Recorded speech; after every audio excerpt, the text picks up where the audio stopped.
ನಮಸ್ಕಾರ ವೀಕ್ಷಕರೇ, ಅಘೋರ ತಂತ್ರ ಮಂತ್ರ ವಿದ್ಯಾ ಚಾನಲ್ಗೆ ಎಲ್ಲರಿಗೂ ಸ್ವಾಗತ ಸುಸ್ವಾಗತ. ಇವತ್ತಿನ ವಿಚಾರ ಏನು ಅಂದರೆ ಸ್ವರ್ಣ ಯಕ್ಷಿಣಿ ಸಾಧನೆಯ ಬಗ್ಗೆ ಸಂಪೂರ್ಣವಾದ ಮಾಹಿತಿಯನ್ನು ತಿಳಿಸ್ತೇನೆ.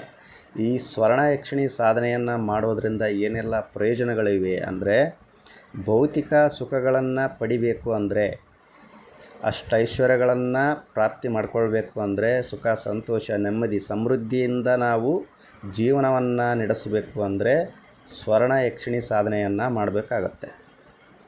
ಸ್ವರ್ಣ ಯಕ್ಷಿಣಿ ಸಾಧನೆಯನ್ನು ಮಾಡೋದರಿಂದ ನಿಮ್ಮ ಜೀವನದಲ್ಲಿ ಹಣಕ್ಕೆ ಬಡತನ ಬರಲ್ಲ, ಅನ್ನಕ್ಕೆ ಬಡತನ ಬರಲ್ಲ.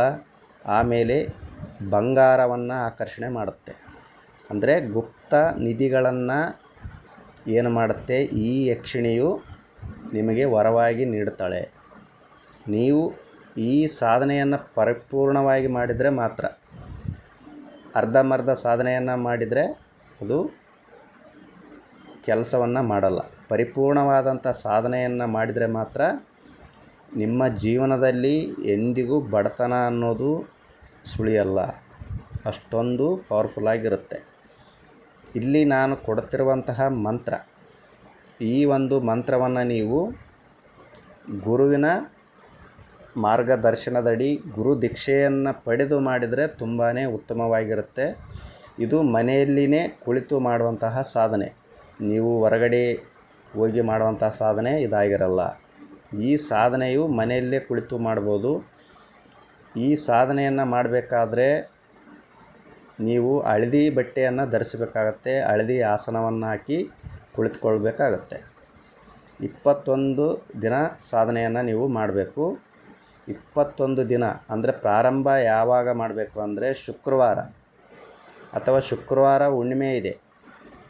ನೀವು ಶುಕ್ರವಾರ ಹುಣ್ಣಿಮೆಯ ದಿನ ರಾತ್ರಿ ಅಂದರೆ ಮೊದಲು ನೀವು ಭೈರವನಿಗೆ ಪೂಜೆಯನ್ನು ಮಾಡಬೇಕು. ಆಮೇಲೆ ಗಣೇಶನಿಗೆ ಪೂಜೆಯನ್ನು ಮಾಡಬೇಕು. ಆಮೇಲೆ ನಿಮ್ಮ ಗುರು, ಈ ದೀಕ್ಷೆಯನ್ನು ಯಾರು ಕೊಟ್ಟಿರ್ತಾರೆ ಆ ಒಂದು ಗುರುವಿಗೆ ನೀವು ನಮನವನ್ನು ಸಲ್ಲಿಸಿ ಈ ಸ್ವರ್ಣ ಯಕ್ಷಿಣಿ ಸಾಧನೆಯನ್ನು ರಾತ್ರಿ ವೇಳೆ ಪ್ರಾರಂಭ ಮಾಡಬೇಕು. ನೈವೇದ್ಯವಾಗಿ ನೀವು ಸಿಹಿ ಪದಾರ್ಥವನ್ನು ಇಡಬೇಕು. ನಿಮ್ಮ ಮುಂದುಗಡೆ ತುಪ್ಪದ ದೀಪಗಳನ್ನು ಹಚ್ಚಿಕೊಂಡು ಕುಳಿತುಕೊಳ್ಬೇಕು.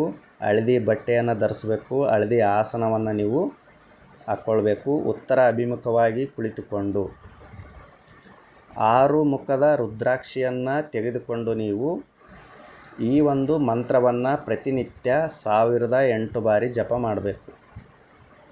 6 ಮುಖದ ರುದ್ರಾಕ್ಷಿಯನ್ನು ತೆಗೆದುಕೊಂಡು ನೀವು 1008 ಬಾರಿ ಈ ಯಕ್ಷಿಣಿ ಮಂತ್ರವನ್ನು ಜಪ ಮಾಡೋದರಿಂದ ಏನಾಗುತ್ತೆ, ನಿಮಗೆ ಸಾಧನೆ ಅನ್ನೋದು ಪರಿಪೂರ್ಣ ಆಗುತ್ತೆ. ಅದು ಕಂಟಿನ್ಯೂವಸ್ ಆಗಿ ನೀವು 21 ದಿನ ಮಾಡಬೇಕು.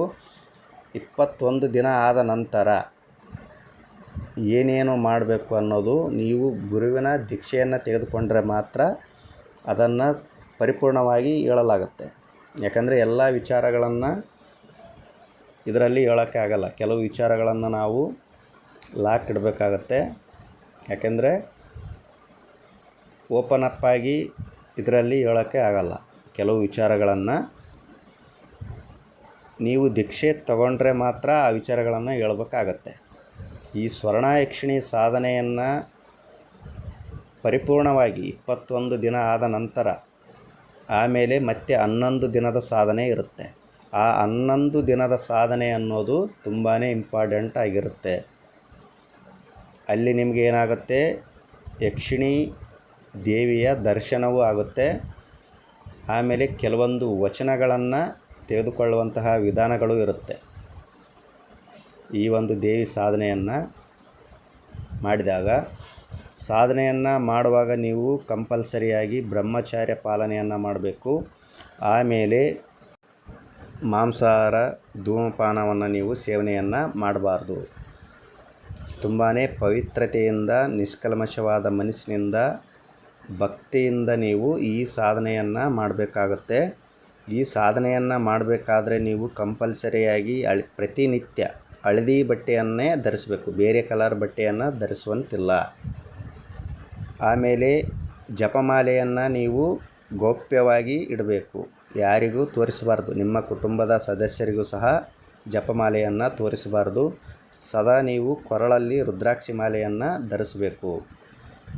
ಈ ಸಾಧನೆಯನ್ನು ಮಾಡುವಾಗ. ಆಮೇಲೆ ಗುರು ಏನು ಹೇಳಿರ್ತಾನೆ ಕಂಪಲ್ಸರಿಯಾಗಿ ನೀವು ಅವುಗಳನ್ನು ಪಾಲನೆ ಮಾಡಿಕೊಂಡು ಈ ಒಂದು ಸಾಧನೆಯನ್ನು ಮಾಡಿದ್ದೇ ಆದರೆ ತುಂಬಾ ಪರಿಣಾಮಕಾರಿಯಾದಂಥ ಸಾಧನೆ ಇದಾಗುತ್ತೆ. ಮಂತ್ರ ನೀವು ನೋಡೋಕ್ಕೆ ಸಿಂಪಲ್ಲಾಗಿ ಇರ್ಬೋದು, ಇದು ಆಕರ್ಷಣೆಯನ್ನು ಮಾಡಿಕೊಳ್ಳುವಂತಹ ಮಂತ್ರ. ಇದು ನಾನು ಇಲ್ಲಿ ಕೊಡ್ತಿರುವಂಥದ್ದು ಆಕರ್ಷಣೆ ಆದಮೇಲೆ ದರ್ಶನವನ್ನು ನೀಡಿ ನಿಮಗೆ ಎಲ್ಲ ಸುಖ ಸಂಪತ್ತುಗಳನ್ನು ನೀಡಬೇಕು ದೇವಿ ಅಂದರೆ ಮತ್ತೊಂದು ಮಂತ್ರ ಬರುತ್ತೆ. ಕೆಲವೊಂದು ವಿಚಾರಧಾರೆಗಳು ಬರುತ್ತೆ ಅಲ್ಲಿ, ಅವುಗಳನ್ನು ನಾನು ಇಲ್ಲಿ ಲಾಕ್ ಇಟ್ಟಿದ್ದೇನೆ. ಯಾಕೆ ಇಟ್ಟಿದ್ದೇನೆ ಅಂದರೆ ಅದು ಗೌಪ್ಯವಾಗಿ ಇಡಬೇಕು. ಯಾರು ದೀಕ್ಷೆಯನ್ನು ಪಡಿತೀರ ಅಂಥವರಿಗೆ ಮಾತ್ರ ಇದನ್ನು ಹೇಳಬೇಕಾಗತ್ತೆ. ಯಾಕೆಂದರೆ ಇಲ್ಲಿ ನೀವು ಯಾರು ತಪ್ಪಾಗಿ ತಿಳಿದುಕೊಳ್ಬಾರ್ದು. ಗೌಪ್ಯ ವಿಚಾರ ಆಗಿರೋದ್ರಿಂದ ದೀಕ್ಷೆಯನ್ನು ಯಾರು ಪಡಿತಾರೆ ಅಂಥವರಿಗೆ ಮಾತ್ರ ಅದು ಹೇಳೋದು ಧರ್ಮ. ಪಬ್ಲಿಕ್ಕಾಗಿ ಹೇಳೋಕ್ಕೆ ಬರಲ್ಲ. ಇಂತಹ ರಹಸ್ಯ ವಿಚಾರಗಳನ್ನು, ವಿದ್ಯೆಗಳನ್ನು, ತಂತ್ರಗಳನ್ನು, ದೇವತಾ ಸಾಧನೆಗಳನ್ನು ನೀವು ತಿಳಿದುಕೊಳ್ಬೇಕು ಅಂದರೆ ನಮ್ಮ ಚಾನಲನ್ನು ಸಬ್ಸ್ಕ್ರೈಬ್ ಮಾಡಿ, ಲೈಕ್ ಮಾಡಿ ಹಾಗೂ ಶೇರ್ ಮಾಡಿ. ಎಲ್ಲರಿಗೂ ಒಳ್ಳೆಯದಾಗಲಿ. ಧನ್ಯವಾದಗಳು. ಜೈ ಕಾಲಭೈರವಾಯ ನಮಃ.